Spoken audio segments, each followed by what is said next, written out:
And we are back with another episode of the Hockey Princess podcast. I am your host, the Hockey Princess.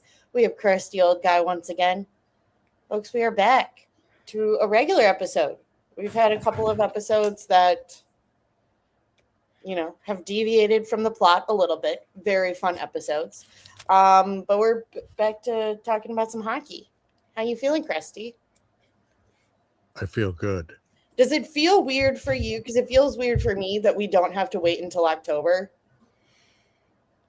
It does not feel any more weird. We're waiting to the end of September, so Yeah, but like training camp will be earlier. Everybody will be reporting earlier. well, you know how Krusty operates. He's not much of a future person. Well, He's a Zen now person. well, I'm excited. Well, all righty. Everybody Everything should be starts excited. earlier. Yes, This is great because when you have a long off season, this is fun. yes, and we've had a lot of long off seasons. True that. But Chrissy, a lot of stuff has happened because we really haven't talked about things going on in the NHL or for the Blackhawks for past 2 weeks. I know. I am sure your fan base is quite angry and wants to hear what you have to say. No, I And think they've been left waiting a 2-week window to get what you had to say. I am sure they are chomping at the bit for this episode. sure. Well, starting off in the NHL world, we've been talking about Leo Carlson the past couple of weeks or the past couple of episodes prior to our 2 week deviation from the plot. When we were kind of breaking down, unrestricted free agents versus restricted free agents, what offer sheets are. So to catch anybody up that is new, Leo Carlson, part of the Anaheim Ducks, Flyers gave him an offer sheet, signed said offer sheet, and then it came out that Anaheim matched. So Leo Carlson is still a Duck. A lot of people figured that, Philly was going to go maybe jokingly and, go out and offer sheet other people as well.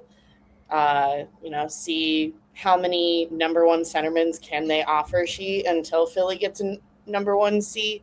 But Leo Carlson is back to being a Duck, which I think is good for him, good for the world of Anaheim, and really good for Pat Verbeek, because the Anaheim Ducks have had a bit of a rocky offseason, in my opinion, with certain people being traded. And, I think Anaheim, it's looking a little bit of a question mark to me in terms of kind of what they're doing and what's next. And I think if Verbeek really dropped the ball on Carlson and say like Carlson went to Philly, I think that's a huge hole for Anaheim and that's a big thing against Verbeek. But Leo Carlson is still here. He is. He's still a Duck. The classic, once this is all done, I want to be a Duck. Always wanted to be a Duck. If it quacks like a duck, if it locks like a duck, it's a duck. You understand what I'm saying there? Yeah. Can you hear me? Yeah. Okay. Just checking. I didn't get enough reaction. As far as the Carlson thing, Pat Verbeek has taken some heat. And like anything in the world, everything goes from one extreme to another. Oh my God, he is just too old school, too strict. He is ruining this club, blah, blah, blah, blah, blah, blah. At the end of the day, everything that I've heard is, Pat Verbeek got spanked a little bit on this one. This was a loss for him. It happens. The only people who don't lose and don't make mistakes are people who don't do anything. And even then, you could argue not doing anything could be a loss. It could be. It could, yes. In the complete world, yes, you could still say doing nothing is still doing something. I like where you went with that one. Everything that kind of came out is the Ducks offered 12.5. He went back and asked for 15. Pat said no. which is And insane. yeah, well, 15 is we'll get to that in a little bit. Seems to be the going price. You could have easily just told Leo's camp 15 it is. All good. He said no, and so Leo's camp already had some offer sheets in mind. They took the highest priced one and signed it and said, now what do you want to do? An underestimation by Pat Verbeek. He's a hands-on general manager. It won't be his last. So at the end of the day, he came out and told everyone, I don't care what you do, we'll match anything. And he stayed true to his word, just like I figured he would. Mm-hmm. So at the end, it ends up being a $3 million mistake. Will that come back and bite them? I doubt it. You don't know. A lot of people around here are just so shell-shocked of cap problems back in the dynasty years that won 3 cups. So it was a bad maneuver on his end. Lesson learned. Players have a lot more control, it seems, this go round, at least at this point in time, with knowing how much the cap is going up. They sense their power. Now, the only good thing about Carlson's contract is now he's got him for 5 years, and after next year, he can trade him anywhere. So that is good capital. You look at the other contracts signed, you can't trade away those players. Right. So, there's a give and take with that for everything. So the other problem that arises is Cutter, Gunther, which... Gautier. Huh? Gautier. Can I call him Gunther? Yeah. Can I call him Go Away? No. Can I call him Not Gonna Play? No, because we love Cutter. Well, he's not going to play. That's Krusty's prediction. His situation will go on for a while. He is a 10.2 RFA. Not sure we went over that, but basically no arbitration rights, can't take an offer sheet, basically has no rights. Not a lot of leverage. He still wants. It came out what his camp wants is Carlson's contract. Well, that's all he's settling for. Well, he's not going to play all year then, I can tell you that. So I believe that will be a problem. Yeah. It gives Speedy McQueen an opportunity to come into camp and take a job. Ka-chow! Because for those who do not know, are new, Krusty and I are very big Roger McQueen fans, a prospect of the Anaheim Ducks. Had the privilege of seeing him a couple of years ago up in Calgary when he was playing for the Wheat Kings. So Speedy McQueen, Lightning McQueen, Ka-chow is Roger McQueen. Yeah, and I just see this unfolding to where they're just not really going to talk to him all that much. And if the Ducks get off to a good start, that's that. They'll let him sit. They'll let him sit all year and come back, and they can do it again next year. That's just kind of the way it is. Now, if the Ducks come out and struggle mightily, now Cutter has a little bit of a leverage, but I see this going. I'm joking around right now saying I believe Connor Bedard will play before Cutter. That's just me. Yeah, I think it's going to be a while. They've already made their moves. They got rid of couple high-priced defensemen to make room for everything, and I think they're ready to slot him in for a bridge deal between 10 and 12. And if he's holding out for more, that just is not going to happen. Right. So that's the thing with that. As far as getting back to Leo, the bar has been set. Yeah. Kind of. Mm-hmm. As we find out what the rest will talk about it. It wasn't completely set. It was more of a, hey, you better make sure you're doing things kind of right and understand who has the power here. Leo Carlson's going to be a phenomenal player. Absolutely. And I would assume with no cutter, Seneca gets a ton more ice time, For sure. and he will be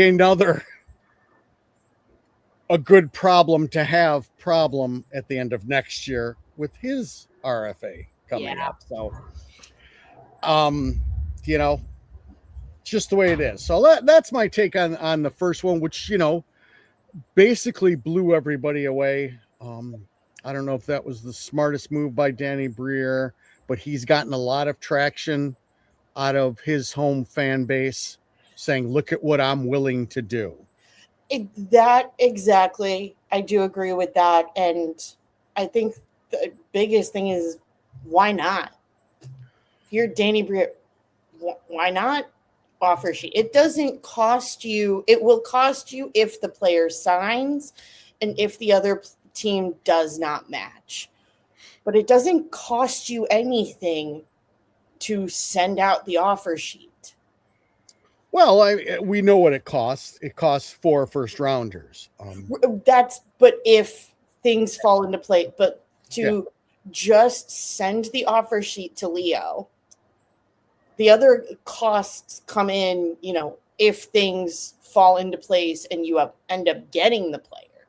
But to just send the offer sheet, why not? It's a position that you desperately need. And if this doesn't fall into place, you don't lose anything. No, for the most part, you don't lose anything. You do lose. I believe Zegras got a little extra money because of what you did. What you could lose is once Porter Martone comes up. Right. This will be used. Yeah. There is no doubt in my mind that this will be used. And I definitely agree that, Flyer fans at least are now kind of in the opposite position of Dead Wing fans, where it's, well, at least our GM is swinging. At least, we're not in the position that we want to be in right now, but at least there is management that is willing to go out there and take chances to get us to the next step. Oh, most definitely. Yeah, I think the fan base eats this up. I think you do your due diligence onto if we get Leo Carlson, because everything has to be dictated on that we're going to get the player. Yeah. So if we get Carlson, that's huge. Are we a playoff team? Yes. Probably. The East has gotten pretty strong again, so maybe not. But if we think we're a playoff team for the next 4 years, what is that number one looking like? A 20-something pick? That doesn't seem too bad. Now, on the other hand, you get Carlson, something happens. Next thing you know, you're picking first at next year's draft. Well, then it didn't work out. I'm with you on the swinging for the fences. It shows the team we're willing, right? Which is a great, thing to be sending. It gets, your people always talk about striking while the iron is hot. Mm-hmm. Philly exceeded expectations this year. Went around in the playoffs. That iron was very hot, and they struck. They said, hey, look, we're going to be better. We're going to do this. I wish I was in their shoes. Well, and I think, is Philly a playoff team? I would say yes, because you went to the playoffs. You were there. You knocked out Pittsburgh in the first round. You got unlucky and got knocked out by the team that ended up becoming the Stanley Cup champions. I mean, that happens to everybody. So, yeah, no, we will save that debate Mm-hmm. for when we go through our conferences. As I said, it's just the East has gotten tougher. I mean, I just number one point at Washington, and that's the team that's saying we didn't make it. Oh, they're going all the way. We want in. So again, as we said, good for the fan base. I think you'll cause yourself some problems, but yeah, you're doing some work. You're making some choices. Gotta love it. Speaking of, Flyers fans being the opposite of Dead Wing fans, we have news in the Dead Wing front. The Yzer plan is deceased. It is done. Done is the debate of what is the Yzer plan? Is it working? Is it not? It's done. It is done. Stevie Y is gone. Christy, what were your immediate thoughts that you would like to share? I could share everything. I don't have the hatred that other people have. I look at it through a window of the plan, because I know we're not big fans of the Dead Wings as a whole. Yes. The plan did not work. The plan was shown that you miss on a couple of these picks and it becomes very difficult. They missed on a number 7. He's not even in the league. That hurts you. That hurts you big time. Maybe it's just the number 7. Could be. As far as the rest of it, I think GMs, I think in any business, you become successful, especially in the sports, hockey, and in order to really be, things just have to fall into place. Mm-hmm. And then it's thought of that you are some form of genius. Kucherov fell into place. Okay? Just fell into place. I'll give him credit for what he did in Tampa, but a lot of things in Tampa just fell into place where these things just happened. It didn't in Detroit. I didn't have a problem with like the Comfer signing and stuff like that. It's difficult to go out and get a top 6 player. It just is. They got one. I mean, DeBrincat, you could call a top 6er, right? I would. Even with his fleas, but it takes so much more. Yeah. And, they've still got a good amount in their system, but now you're on year whatever, and there's no end in sight, and you don't see yourself catching anyone else. I think everybody just sat down and said, he was told, listen, you can move upstairs. You can do whatever you want. We'll make this nice. But number one, we haven't made the playoffs in the last 3 years when we thought we were going to. And you have this Larkin thing and you have everything else. And it all seems to be completely falling apart. Yeah. So I think as a stopgap, they'll do this and hope it doesn't. I'm with everybody else. I think this is a colossal failure. I hate to say it. I think their prospect pool is not bad. Mm-mm. Defensively, it's really nice. Offensively, it's still not bad. But it's a tough league to be complete crap and come back from. Yeah. It's one thing to be crap for a year like Colorado did. They had one really awful year. Right. And that's because, some coach threw a temper tantrum and just left 2 weeks before the season was going to start. But anybody who's down, it's just so difficult. You need so many things to go right. Mm-hmm. And I think his unwillingness to completely swing for the fences might have been it also. I'm sure there was a lot of talk about Quinn Hughes, and he wasn't willing to give up because he wanted him long term and he wanted it done. And I don't think he was going to do that with anybody. Yeah. So again, he didn't gamble enough. And when you've got a team and you're keeping it together with Patrick Kane, that does not work. Patrick Kane is a beautiful complementary player right now. But when you're expecting him to come in and win you games like he did at the end of the season, that's asking too much.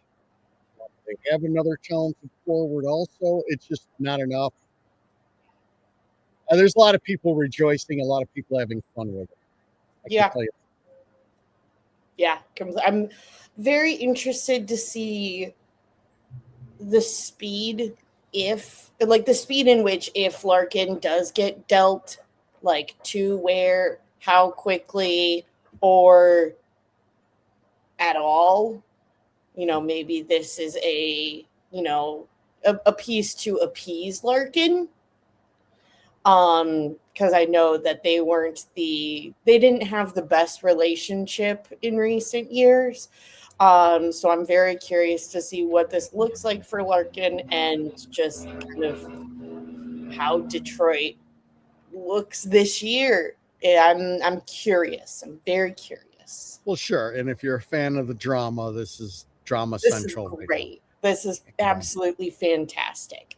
And a lot of people were, again, we're told how smart this man is. So there was a lot of people licking their chops when this came out to be a complete failure. And I'm sure there's a lot of I told you so's on the X, Y, and the Z. But again, at the end of the day, it's difficult to make, man.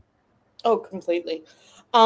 Speaking of an individual that has had a lot of drama, not really with him, but just contract-wise, we've got a robo signing, friends. Unfortunately, it's not here, but we knew when Jason Robertson filed for arbitration that he was wanting to stay in Dallas. There was rumors percolating that he was very desperate to stay in Dallas to get a deal done with the Dallas Stars. This was prior to arbitration. They figured out a deal.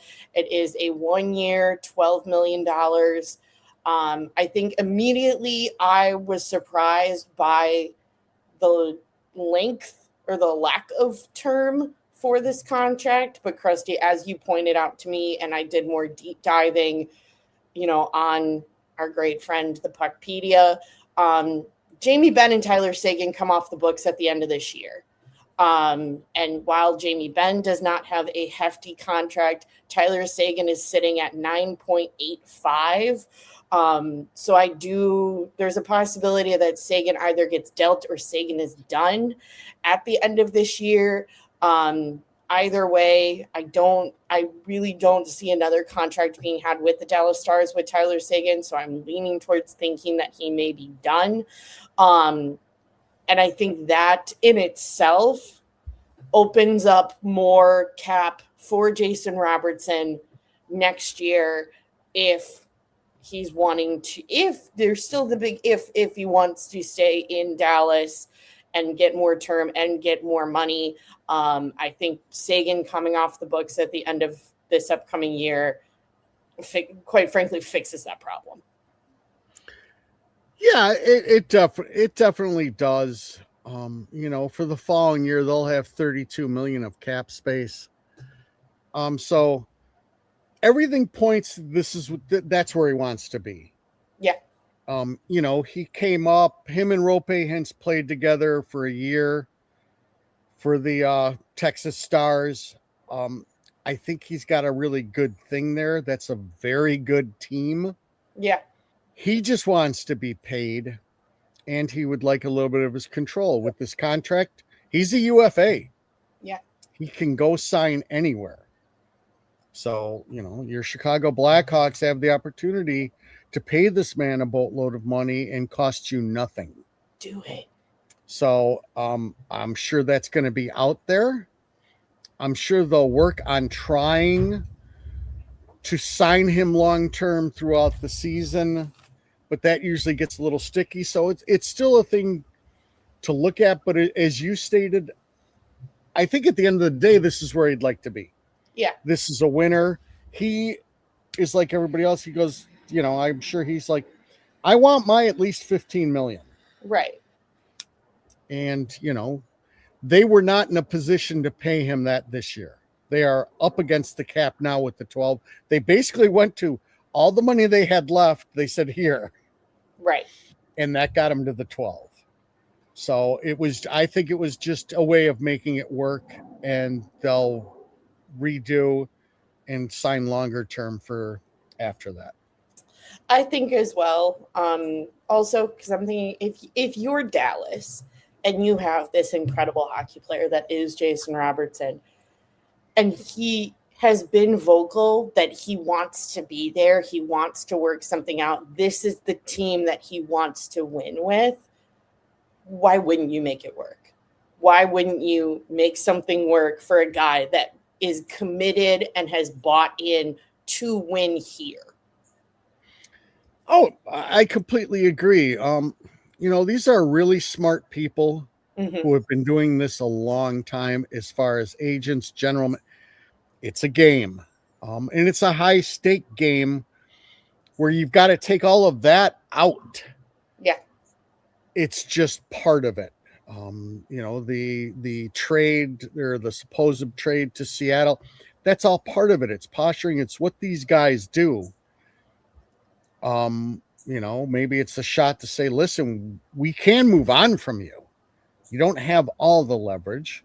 Right. But while saying that, they're also saying, we want you. Yeah. So, it's part of the business. So I think he's going to get everything he wants. That's a top 10 forward. So who doesn't want him? Exactly. Us, clearly. Jason Robertson, please come be a Blackhawk after this contract. Christy, is there, and with the exception to our contract, because we're going to get into that in a second, is there any NHL news that you'd like to talk about before we throw it to an ad break? We can just go to the ad break. Okay, it all comes down to this, and DraftKings has you covered every step of the way. We have baseball, we have soccer, many things to wager on. DraftKings Sports app is now available in all 50 states and includes all markets. Sweat every shift, every pitch, every strike, if that's the proper soccer term, all in one place with one app. New DraftKings customers sign up with the code THPN, spend $5 to get 200 in rewards within 21 days. That's code THPN. In partnership with DraftKings, the crown is yours. Bet with DK Sportsbook. Gambling problem? Call 1-800-GAMBLER. 1-800-MY-RESET. New York, call 877-8-HOPE-NY or text HOPE-NY. Connecticut, call 888-789-7777 or visit ccpg.org. On behalf of Boot Hill Casino in Kansas, bet text pass-through may apply in Illinois. 21 and over. Void in Ontario. Event contract trading with DraftKings predictions involves risk of loss. Sportsbook bonus bets expire in 7 days. $50 in predictions dollars issued weekly for 3 weeks expire in 1 year. Redeem one non-withdrawable reward. Availability varies. Predictions offer void in New York. Ends June 28. Terms at dkng.co/audio. All right, getting to our club. Our club? Yeah. We have a club? Yeah, we do. Guys, we have a signing. It finally happened. Everyone can stop. And as Connor Bedard immediately got on the social media to make it clear that he is not miserable, he is not going home, he does not want to be anywhere else. You've got Connor Bedard for 5 years for 15 mil. I was in the camp of hand this kid a blank check. I don't care. Just get it done. And it got done. Only thing, and it's not a cause for concern at this moment, but it's just something to keep in mind that Connor Bedard and Frank Nazar will hit UFA status at the same time. So that's just something to keep in mind in the future. But he's here. He wants to be here. There's rumors that, an offer sheet was given to him and immediately shut it down because he does not want to leave the great city of Chicago. This is where he wants to be. This is where he wants to win. And No, nothing but happy vibes for my future captain. Yeah, we talk about leverage and not leverage, and I'm sorry, but that kid had all the leverage. You put a team on your back. You filled a building that in no way should have been filled. No. You have an incredible young following.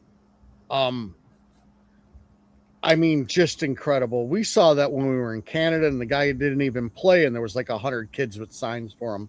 Yep. The younger generation, which is definitely not me, they love the kid. They love watching him play. He gave us a little personality last year. I think he decided I'll make it what's relatively fair. He did not want to go long term because in the business right now, nobody's signing long. Right.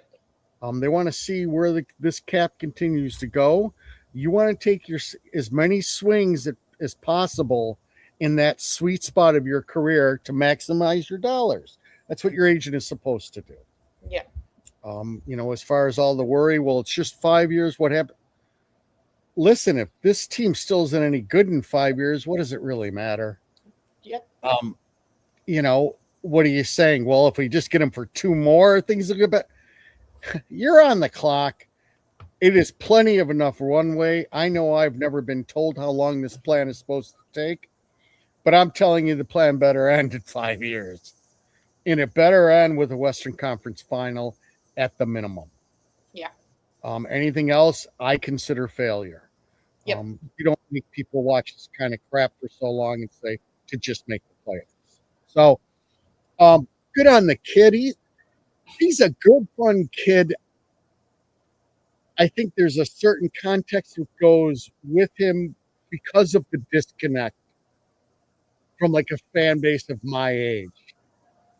And I just think with the new generation of kids, he fits perfectly. Yeah. He's on that Instagram. He is available to people. He's everything that you want. He has swagger. He's becoming human.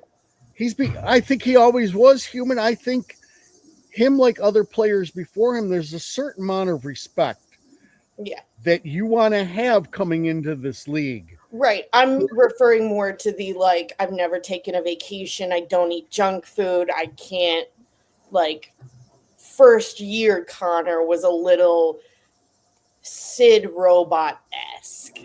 And I think you're seeing a bit more personality now. Well, I hope so. The great ones just are wired that way. We've talked about Johnny and how Johnny was, Sid's the same way. This is what they do. So they are all in on it. You're only going to get so much personality. They do what they do. Yeah. It's important to them.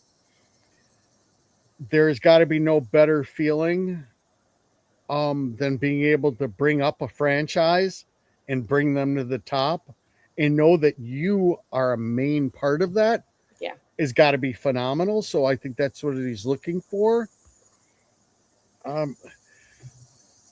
When things are going well, I love watching the kid play. I mean, that's for sure. I like the attitude. I like the cockiness.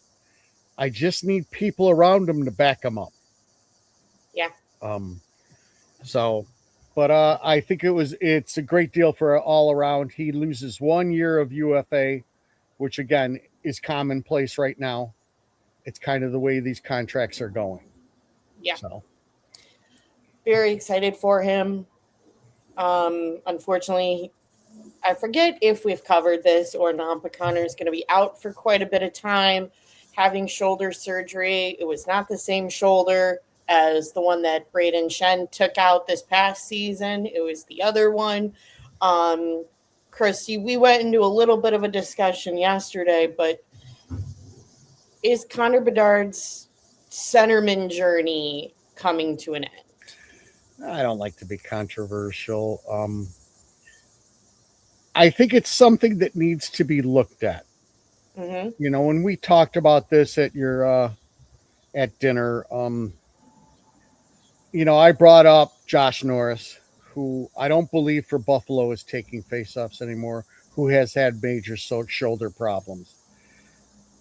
That's part of the job of a center. I just don't see the reason to put his wear and tear Right. to continue it. That's not a hill they need to die on. Right. But again, you have to bring into account what does Connor want to do. Right. And I think Connor might be at the point where he's like, I don't care. I need a good team around me and tell me what to do. We're done. If you think center's my spot, center's my spot. If it's not, Luke Richardson, back when we first started doing this show came out and I thought made a great play. The game's changed a little bit and that center role isn't what it used to be. It's F1 through F3 and everybody's kind of interchangeable at times. Mm-hmm. I just think it's too much wear and tear. And gosh, if you ever think about playing extra games past 84, it's something that it's something that I would be thinking about. These conversations happened with Patrick Kane. He came in as a center, and would he not? And it was the freedom and creativity on the wing that just worked. Right. Give him a solid, sturdy center and go from there. I don't know how it's actually going to play out. I don't know what Connor wants.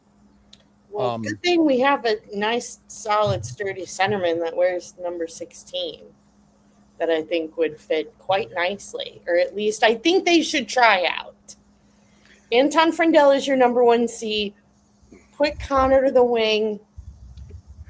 I don't know who your other wing is, if it's Kanserov, if it's Bertuzzi, if it's Donato for some different veteran presence, but just why not try it?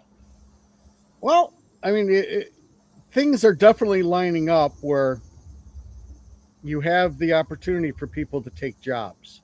And if people take jobs, then you might have some other things to think about. I am pretty sure once he comes back, he will not be taking face-offs. Right. At least at the beginning. So you do have an opportunity to see how it looks on the wing. I've always thought it would be the perfect spot for him. He gets a little more room. He doesn't have to go into the danger areas. He finally gets room. This kid has never had room. And I'm not saying that he can't go in the dangerous areas. Right. I've watched him. He puts his nose in front of the net. Yeah. He does everything that he needs to do. It's not his job to dictate where he plays. We'll see where it goes. Yeah. I think it's in the discussion. Yeah. So that's just my take on it. I just wish he wasn't hurt. Me too. Yeah, we've talked about this, just me and you. If you're going to get hurt or if you're going to pick a time to shut things down, even if you're not hurt, but you're just picking a time to shut things down to take care of yourself, it's in the off season, or at least at the beginning of the season. So if there was a time for him to get hurt, it's now. Sure, you're missing the first, probably 6 weeks, maybe. I think it's less because I think Connor will himself back as we've seen it before. With the first injury, I think it will be less than 6, but I think at worst you're missing the first 6 weeks. And I'd rather miss 6 weeks than 6 months. I'd rather miss 6 weeks than this happens week 2 of the season, and now there's no Connor until All-Star break. But you don't want to see anybody get hurt. You certainly don't want to see your franchise player get hurt. However, if people are going to get hurt, at least he's out for less time. Yeah. And again, you get another spot opened up. Anton Friendel will be your number one center come August 6th. I am hot take, probably not a hot take, whatever. He will be your number one center come August, or not August 6th, October 6th. Yeah, that's probably where I would like to see him go. I do love that shot too. So you kind of occasionally want him on the wing, but I think center's the spot. You have NASCAR, Oliver Moore with a good showing at center. They are very high at him playing center. And I think with the right tutelage, maybe that works also. And you also have Gang Green, who's a perfect, I don't need to do everything kind of centerman also. Played on the wing with Connor, and it was basically to be more responsible and just understanding of the game. So there's lots of ways this thing can go. And we're not even talking about Sasha, who, hey, maybe you come out and shine and you have the opportunity. I'm hoping that he does. Selfishly, I am hoping I get a little of like some Bash Bro moment if he's in Rockford down with Spellacy. Just selfishly, I'd like to see a little bit of entertainment, and I think we get a little Bash Bros down there with the two of them. But obviously, if he's in Chicago, that's great too. We love Sasha on the show. Yeah, so I mean, you've got a lot of things to do. The team is made up of a lot of different moving parts. Mm-hmm. We have very skilled players. Yeah. And with that, you're not going to have 3 creative players on a line. No. Everybody needs to then get certain roles of places where they're supposed to be. And they have a good mix of that. We'll see if we can get past this first month. Should be very tough. I do know one thing that would make it easier. Yeah. Well, as KD said, the door is open. You're not going to say that, are you? Katie said that 3-4 years ago also. That's the same friggin' quote he used. Right. When he shipped him off. Right. But you're not going to go back to Detroit. No. We don't know. I mean, I know people are speculating between Chicago. It's Chicago or Buffalo. It's Chicago or Buffalo. Maybe he wants to go home. Well, first of all, this is home. Pretty sure he's lived in Chicago far longer than he lived in Buffalo. We don't know what the Buffalo situation looks like. And so if that Buffalo situation is less than desirable, I think the question to 88 is, are you willing to put the grudge that you have past to play? Oh, yeah. Play here. Then I don't think he holds grudges like that. Krusty does. He signed in Detroit. There was a little bit of a grudge.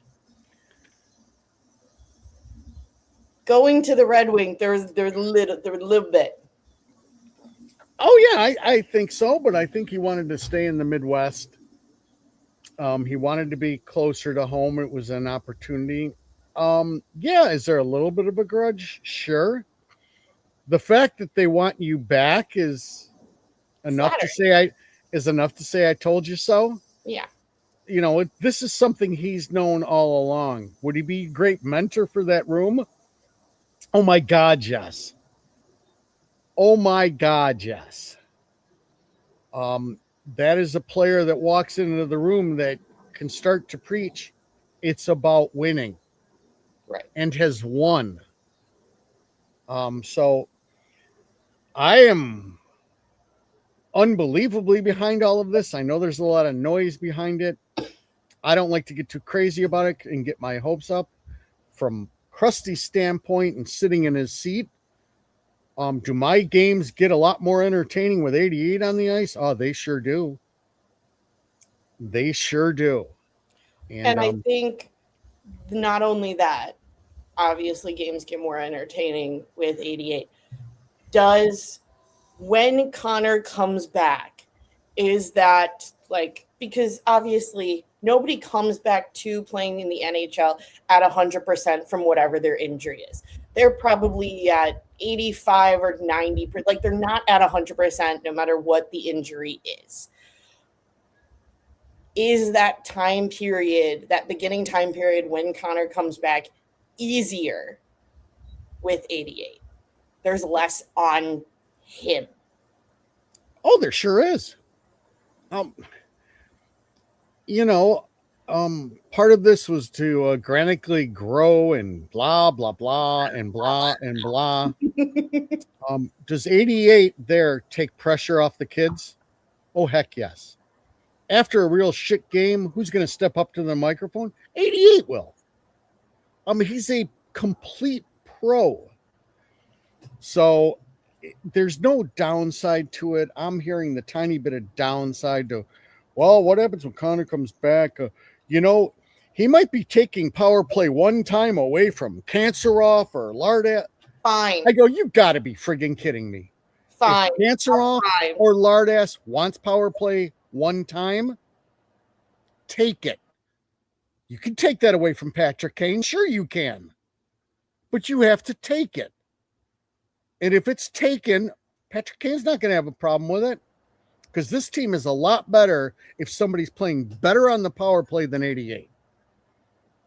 I'm going to tell you all is right with the world then, because this is a pretty decent team then. It's a darn good power play if you're telling me you don't have room for them. But these kids, they don't deserve time just because they deserve time. That's what I was going to, we're very big on.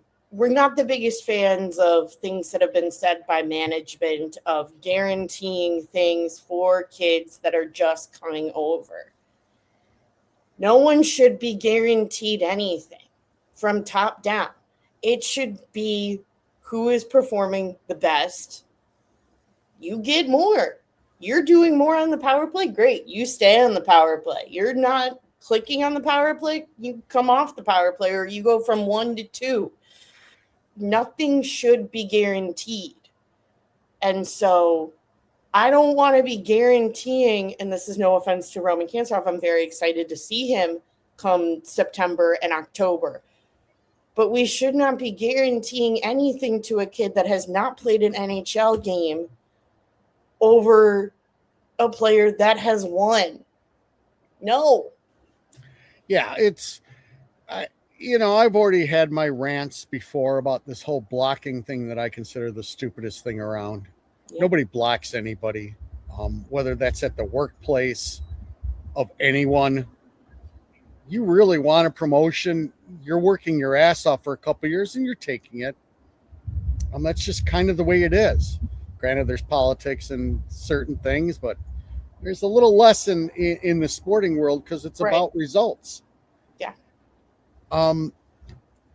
There's no downside to it. Connor basically came out and said it, oh my God. I'm sure his eyes light up and go, oh my God. Can you imagine the space I get on the power play with 88 playing with me? Yeah. He's never seen anything like that yet. No. Because I'm sorry, but that box is going to lean towards 88. Yeah. While he's on the ice. It's just the way it is because you can't leave him alone. He hasn't lost that much quickness. So fingers crossed. It would be a great little treat for those of us who have sat here and watched this for 3 years. Yeah. And for the other people that are now starting to get back on the bandwagon, welcome back. I completely understand the not watching for 3 years. I get it. I don't, but there's a definite spot for him. Yeah. Is KD done? I don't know. There's really nobody else out there, but there's trade prospects, that's for sure. For me, it's just, if you're going to wait to see what you got, then you are waiting. The whole league will see what you got. So that's kind of the way it is. We still don't have contracts for core or EDM. We do have Drews. We have Drews. It should be a fun camp this year. There's jobs to be had. And now there's enough players to make this interesting. Yeah. Okay. And if everybody takes what they need to, that means Majapani might be down in Rockford. Right. Okay. Yeah. This camp, to not go completely nerdy, but I'll go a little nerdy here. To quote Anakin Skywalker, this is where the fun begins. And the fun will begin at this camp. Yes, because I think you have jobs up for grabs. Yeah. You have battles between Landon Slaggard and Oliver Moore. Where does Teravainen fit in all of this? Anywhere. It's a tape. What do you do with the Ryan Green, a Donato, Sasha? You're turning a page a little bit with the Bo signing. Connor said, playoffs this thing. Yeah, well, I don't see that happening. But you need to start ticking upwards. And everybody's got to earn everything, at least to me. But Yeah. there's spots to be had offensively for forwards, defensively. Yep. Is this the coaching staff? Is this the front office to get us to the next level? I don't know. We don't know, but we don't have enough time to get into the politics of all of the front office and the coaching staff. But it should be, like we said, it's going to be very fun. There's a lot of battles. You don't know what's going to happen. I think with all of these battles, there's the potential for Rockford to be mildly competitive. Like you said, if Majapani is down there, I know Rockford's been signing different pieces throughout this offseason as well, and we'll get into that kind of closer to the season starting, just because we'll wait for all of the pieces. But Christy, I wanted to go through really quick before we wrap up the schedule dropped. Oh, yeah, it did. And the NHL has been very kind to us, as they normally are. But I wanted to just shout out some important dates throughout the calendar for folks. If you're looking to come to Chicago, get tickets. These are just some notable games, in my opinion. So October 3rd is Rockford's home opener. That is a Saturday night, first year in a hot minute where Chicago and Rockford have not had the same night for opening day. Very excited. We will probably be there if I can twist Krusty's arm a bit more, seeing as we did not go to a Rockford game whatsoever. And maybe just the sight of Spellacy will make him excited and want to go to Rockford. Opening day for the Hawks is going to be October 6th against St. Louis. It is a Tuesday night. Next big game, November 17th, the Chicago Blackhawks face off against the Toronto Maple Leafs at home. So that will be a Gavin McKenna sighting. If you want to see the ooh and the ah of the number one overall pick, that is going to be November 17th. December 29th is going to be the final game of the 2026 calendar year. January 1, we've got a New Year's Day game against Boston. January 16th is against Detroit, even though 88 probably will not be going to Detroit. Chicago versus Detroit is always a very fun matchup, in my opinion. We have no games the first week of February. Rockford still has games, but there's no NHL games that first week of February due to the All-Star break, which is that first weekend in February held at the UBS Arena on the island. March 10th, you've got an OV appearance. Could this be the final OV appearance? We don't know. But if you want to, make sure you get to every OV game so you can say that you were the last one, it's going to be March 10th. Also very exciting.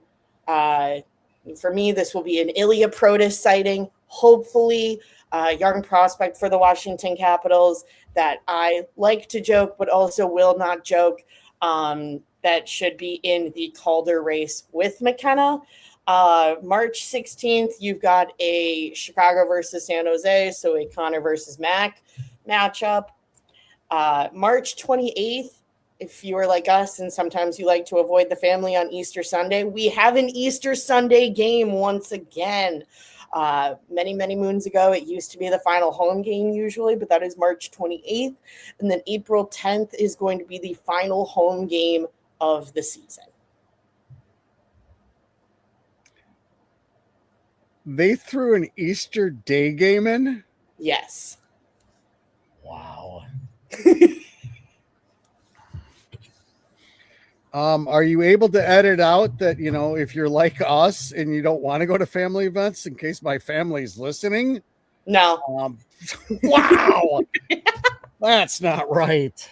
Yeah, I didn't, I don't check. The days for the games are the holidays, so I don't really check on anything else that's going on in the world.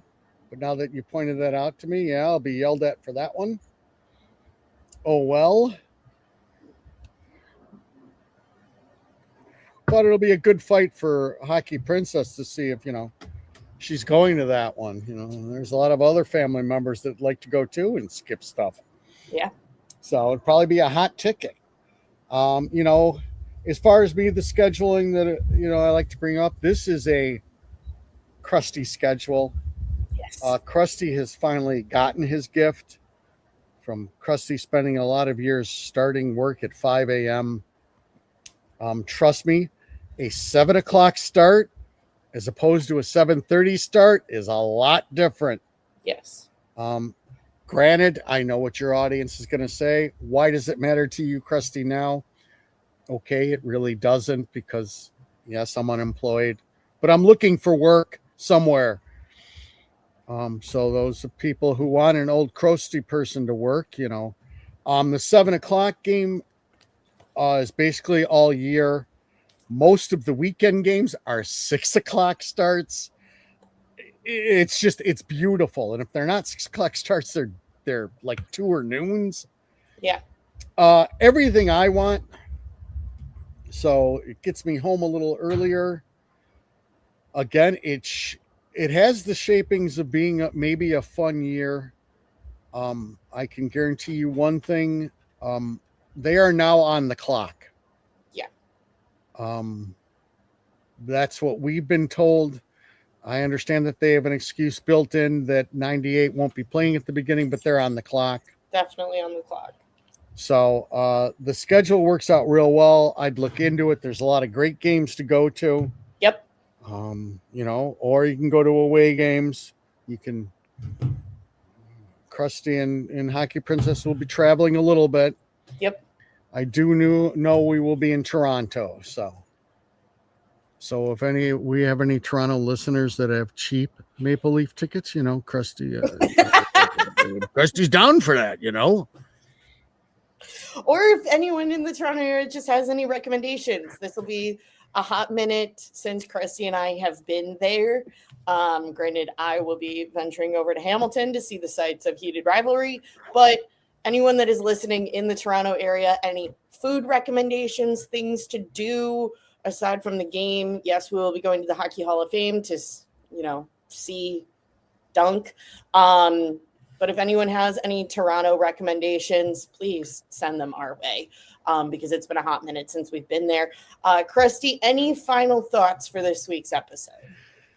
No, I think we've nailed stuff out. We are in our downtime, as the Canadians like to say. This is the time where we go to the cottage. Yep.